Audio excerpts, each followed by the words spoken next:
Folks who work with monitoring every day have a solid sense of how it helps the infrastructure and applications. But does it help your career? Joining me today are Julie Noble and Terry Molyneux to discuss how they found success among the SNMP and syslog messages. Thank you both for being part of THWAC Camp this year.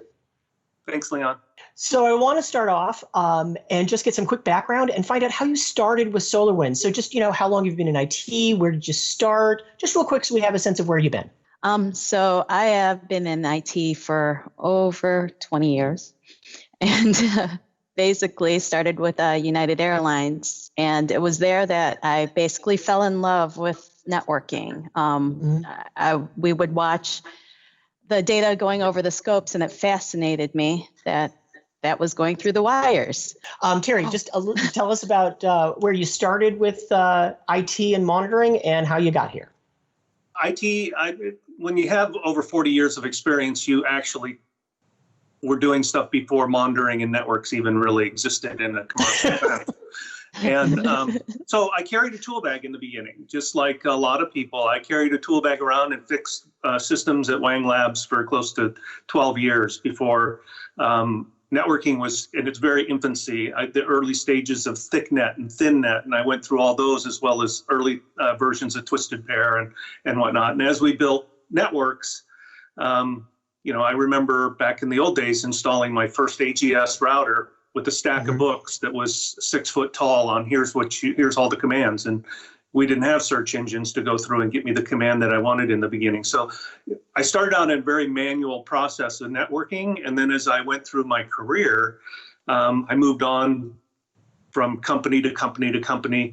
And along the way, really found the need to have something that would give me better visibility into what was going on inside those devices than just the command line, because command line was so at that moment for that thing that I was looking for, and nothing gave me that holistic approach.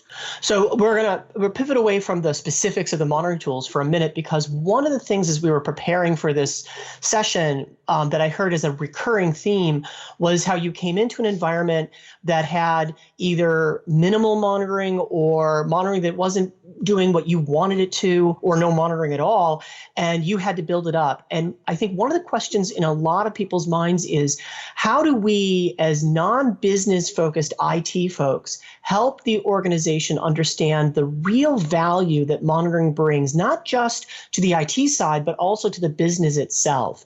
So what are some things that we can do to help bring companies along so they say, oh my gosh, I need to have this too, and I know why? Julie, do you have any thoughts about like how you've managed to do that throughout your career? On the tech side, with what you have previously, or at least what I had, was ping response and up-down response. But that doesn't give you utilization, that doesn't give you bandwidth, that doesn't give you errors, discards, things like that, that you can pinpoint an issue to. A lot of times when you just can do up and down, you're guessing. You're trying to go back to where things had changed before sometimes, but a lot of times it's, well, this happened at this time, so it must be that again. So from a technical perspective, you can actually hone in on, well, from a network side, you can hone in on, bandwidth is too big. Let's add extra links. There's errors occurring. Let's hone in on where the issue actually lies instead of trying to guess and search and look for what is occurring.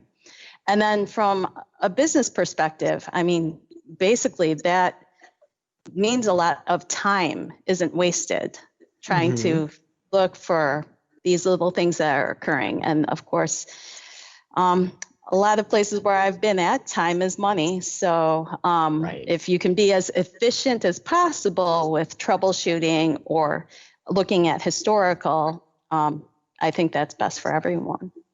Nice. Excellent. Okay, so Terry, what's been your perspective on this? Well, all along, we've had to communicate with business folks, and coming from the IT side of the house, we generally speak a different language than they do. And so for us, we have a lot in the past, the world was, if we build it, they will come. We would just build a network, and people would come and they'd use the network. And if there was a problem with the network, they really couldn't argue with you because you held all the cards, you held all the knowledge about how things were and how things are. But as time has gone on, people have been able to enable themselves with cell phones and other things. And they are a lot more tech savvy in the business side today. You can't fool them not that we were trying to fool them per se, but I mean, they want more proof. They want more evidence. They want something that is tangible they can look at. Uh-huh. And so you have to communicate to them, number one, in terms that they understand. So how is it affecting the business? How does the business derive value out of it? That was your question originally, et cetera. And then for us on the engineering side, how do we use it to get the mean time to innocence? I think Julie was talking about how quickly can we get that, because we got maybe 3 different teams that are all pointing their fingers at each other with maybe a couple of vendors in there. And the quicker you can get to, that's the thing that's red, that's the thing it's plugged, or the pipe is plugged or whatever. The quicker you can get to that, the quicker you can resolve the problem, the quicker the business gets back to business.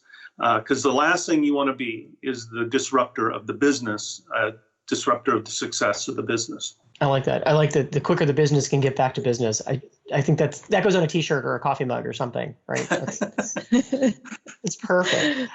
Okay, so Julie, earlier on you were talking about the wins. You were talking about working at one of the Chicago trading firms, and I want to hear all about that because I think that we think about monitoring, to Terry's point, we think about monitoring helping us zero in on the problem. What's going on? What went wrong? How do I fix it quicker?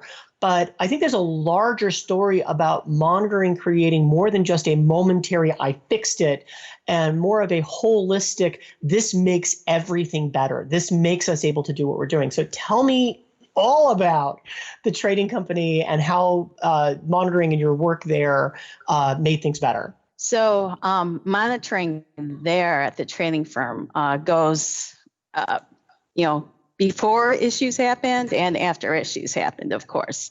So, watching bandwidths, knowing that, if we got over a certain percentage, we need more bandwidth somewhere. If we start seeing errors, we need to find those errors and discards before anybody else does. And so it was always before something happened, we were constantly looking. And then, of course, there's always those issues after something happened. And there's millions of dollars going by. We needed to fix something yesterday, and nobody cares what you have going on. You need to fix this now. So finding that issue is just so important, and monitoring has always helped us hone in on the issue, find it, fix it, show others what's going on, kind of give a historical if we're finding something over and over and over again, so that and making good decisions as to how to fix something. One of the things that was really interesting about that a lot of IT folks don't get to experience is that the issue was directly tied to a dollars and cents problem. And you could say, this is how much it cost us to experience it, and this is how much it cost us to fix it. So that you can always go and say, look, that problem that we had last week, it happened again, but we've fixed it in 5 minutes instead of 30 minutes or whatever it is. Therefore, monitoring saved us or allowed us to recoup X number of dollars. And back to the earlier question about explaining things to the business, the ability to tell the business to understand that monitoring has saved or allowed us to continue to generate this much money helps to justify why we need more of it in any given case. That was a great example of that. Absolutely. And growth is always a thing. So to justify growth and to spend that money for the growth, it always helped to have the numbers behind us. All right, Terry, you may have a story about a little company that made footwear someplace and some of the stuff that had to go along with it. You were talking about that earlier before we started recording. Yeah, I spent a few years in Nike, and we had most of our IT infrastructure was outsourced to outsource agency, and they provided their tool. And their tool was a cobbled together piece of that really didn't provide any visibility into the inner workings of things going on, only to the number of calls that existed and how many outages there were, et cetera. But it really didn't speak to what the state of the environment was. So you really didn't get a sense of whether or not the network was performing correctly or whether or not the network was 100% up. Because in cases where you have redundant circuits, you might have one side down and not even realize it if you're not monitoring to see that one of the interfaces is down. And so my job at the time allowed me to leverage or put leverage on that outsourced company. And I constantly, for the first 4 years that I was there, asked them to look at SolarWinds and putting something in there that we could use to really see visibly what was going on inside those that environment. And after 4 years, they finally acquiesced and built an environment and put it in. And it was probably about a month or two after it went in that the network, the guy who was in charge of the network for that outsourced company called me up and said, thank you, thank you, thank you. We're finding all these different things that we didn't even know were existing in there, problems with throughput, problems with down interfaces, things that where the power was out. One power leg of the power was out on a server, and we didn't even know it was out. And then if there was a failover from the A side to the B side, it would have been down. And they were able to go through and scrub the environment completely with all those little day-to-day operational things that should be done on a monthly check or weekly check that they had never been doing while they were there. So for me, that was one of the biggest wins, was to really clean up the environment, really reduce it and create better stability in the environment. Because the next time there was an A-B switch for our UPSs, we didn't lose 20 servers because they had their second leg plugged in, or we didn't lose because of a network connection, one leg goes down. We didn't lose the second connection because we already knew that it was down and it had been resolved. So very nice. And I think those are stories that a lot of IT folks who've been doing monitoring for even just a few minutes can echo. The key point is that translating that again back to the impact on the business, that the outage you didn't just experience or whatever is also critical. And that. Can I bring up one thing there, Leon? Absolutely. Go ahead. Yeah. How it translates back to the business. So I was a consultant for many years, and I came into organizations, and I had to have a philosophy that I would come into those organizations with in order to get them to buy my service as a consultant. And so one of the philosophies that I developed was just a small hierarchy where when I made decisions, I always made them based on a little 4-step criteria. And the first one was it had to improve security, it had to improve stability, it had to improve performance, and it had to be done at a cost. I always prioritized them in that method. And so if somebody was coming to me and saying, I need to do it as cheaply as possible, I'd say, okay, you'll do it as cheap as possible as long as these other 3 things are taken care of along the path to that cost. And so it really helped me put it in perspective for my business folks to be able to analyze that and say, how are we going to improve security? How are we going to improve stability? How are we going to improve performance? And along the way, when you put monitoring in, obviously you can improve security. We know that from the configurations. We can do configuration management, can help you a lot. You have a whole security set of tools and profiles.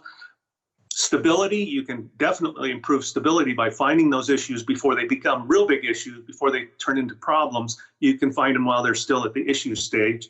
And as far as performance, as Julie said, when you're able to see where your choke points are in the network, you're able to improve performance at even the invisible points along the path. I want to pivot a little bit to looking forward, or at least rethinking forward. If you were starting your IT career today, I think all 3 of us have had very particular experiences, from when we started a couple of decades ago. But if we were starting here today in 2020, where would you start? What would be your advice to people who are just getting started out, or even, in the beginning, middle of their career?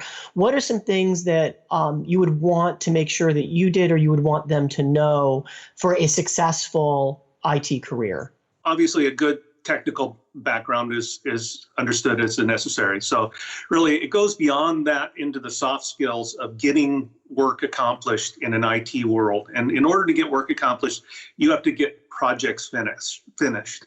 And projects finished equates to success, which equates to more projects and more success down the road. And I think there's a lot of soft skills that go along with that. The first one is project management. I think a lot of technicians that I know, they don't rely on their own skills for that. They actually have to have a project manager help them get something across the finish line. And I think that's kind of a waste of time, and it really doesn't help them organize things to be quicker. So I think a good project management skill. Mm-hmm. Also, I think the other one that's key is good knowledge of SQL and how data is structured and how to present data well. There's a lot of opportunities to present data in a way that really opens the eyes of both the people who are trying to consume that data and management if you're trying to make a good point. And so they're soft skills. They're not necessarily related directly to IT as far as your career path, but understanding data, understanding SQL, understanding a good project management skills can help you really implement well, better, and make a good arguments about why your project was a success. Got it. Okay, Julie, what do you got? Agree 100% on the soft skills. One thing I would have to say is that's helped me is be a good listener. Basically taking on everybody else's experience as you come in, and knowing things are always happen for a reason before coming to a conclusion, kind of thing. It's very understandable to come in and be overwhelmed, or just believe that you can just come in and just tear things up and fix it all right away. But listening to other people and their experiences in the world that they've been living in means a whole lot. And then on top of that, research. I do a lot of research, internet-wise, books, and anything I can get my hands on. Learning buzzwords, because there's a lot of acronyms out there. So all those buzzwords are just research on all of it. Got it. And when we were preparing for the session, you mentioned one other thing that I think is super important about sticking to your guns. And I just want to hear your take on that. Yes. All that research and all that listening, sticking to your guns is really important. Knowing what you know and being able to convey that is something that's really important to have.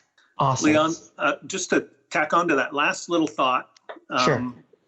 It's very important also that IT professionals learn how to speak to the business in a language that they understand. And we used to call it, when we do presentations, we used to call it Fisher-Price stories, because we would use bright colors, large objects, never use any words. We would try to make and it works because, quite frankly, the IT folks are much closer to the issues and the solutions than our counterparts that are what we call within the business. And it's very important to put it in words they can use. At ODOT, when I was at ODOT, we used to use phraseology that was very specific to the transportation industry. We would talk about highways, and we would talk about rush hour, and we would talk about different aspects of that we would relate to the problems that we were seeing inside of our IT environment. We would use bridge construction to talk about how you have to inspect the bridges and be able to know what's going on with them and how we have to work with those. And anyways, so speaking within that language to relate to them allows them to relate to you, and it makes them understand your dilemma and your issue much better. Great. That's a great clarification. All right. This has been a great start to a conversation. I know that we have some other talks planned for us to get back together, maybe a podcast or two, maybe some other sessions. But for right now, once again, I really appreciate you both taking time out of your day to share some of your experiences and your wisdom with the audience. Thanks again. It's great being here. Yes, thank you. This has been such an amazing conversation, and I know that the THWAC Camp audience is going to have some questions that they want answered. So we're going to be in the customer success breakout room. Join us there, and we'll keep the conversation going.